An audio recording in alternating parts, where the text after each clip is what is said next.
Lihat baik-baik, ngengat ini terjatuh ke dalam gelas. Perempuan ini tidak sadar dan meminumnya. Ia merasa ada yang aneh setelah minum. Badannya terasa aneh ketika ia menutup tirai. Ia tidur tanpa peduli. Pagi harinya, ia telah menjadi seorang yang tembus pandang. Tapi dirinya tidak sadar. Memakai sendal, berjalan ke kamar mandi. Ketika ia melihat kaca, teriakan itu membangunkan adiknya. Dia pergi ke kamar mandi, tapi tidak melihat kakaknya. Tidak ada di bak mandi, apalagi di kloset. Aku tidak ada di toilet. Si adik ketakutan, melihat keran air terbuka dengan sendirinya. Ternyata si kakak mengira dirinya sedang bermimpi. Mencuci muka agar segar, dia membungkus kepalanya dengan handuk. Menghitung 3, 2, 1.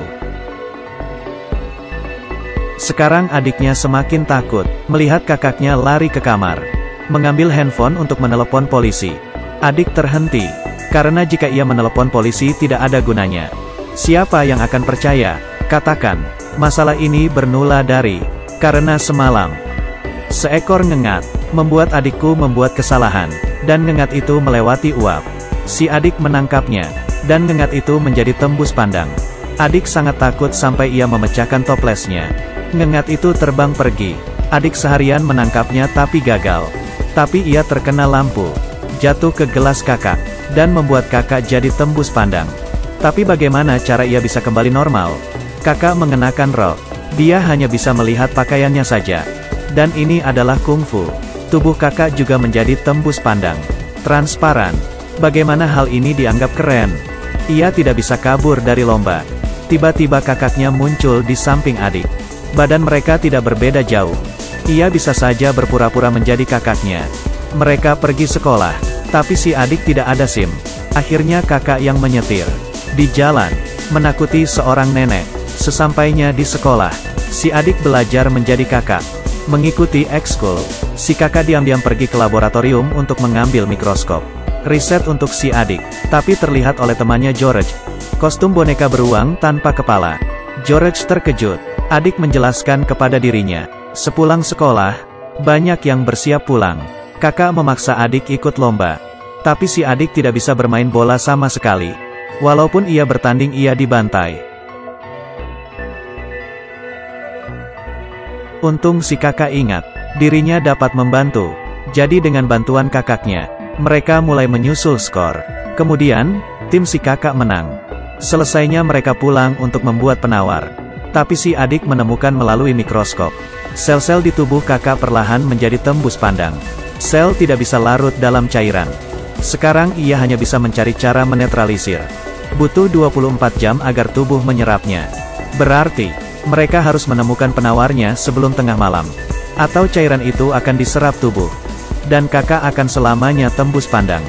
Tapi ia harus bereksperimen. Mereka perlu ngengat. Jadi kedua saudari itu lari ke kuburan. Menangkap ngengat. Dan pergi ke sekolah untuk bertemu George. Tapi gedung ini ada penjaganya. Bagaimana mereka masuk? Kali ini kakak ada ide. Berikan padaku. Mendengar suara. Penjaga itu keluar. Tapi di luar tidak ada siapa-siapa. Kemudian berbalik. Tapi melihat ember yang terjatuh. Ada apa? Si penjaga kemudian mengikuti. Ember itu berhenti. Siapa yang mengusiliku? Tiba-tiba ada suara bola. Ia melihat sekeliling dengan gugup. Kali ini lampu stadium menyala. Sebuah bola basket meluncur turun. Bergoyang pada sudut. Dan terjatuh tepat ke si penjaga. Kemudian ia terpleset. Lalu ember cat terlontar. Menuliskan kata di sekitar penjaga. Si penjaga ketakutan dan lari. Adik dan George menggunakan kesempatan ini untuk masuk ke laboratorium.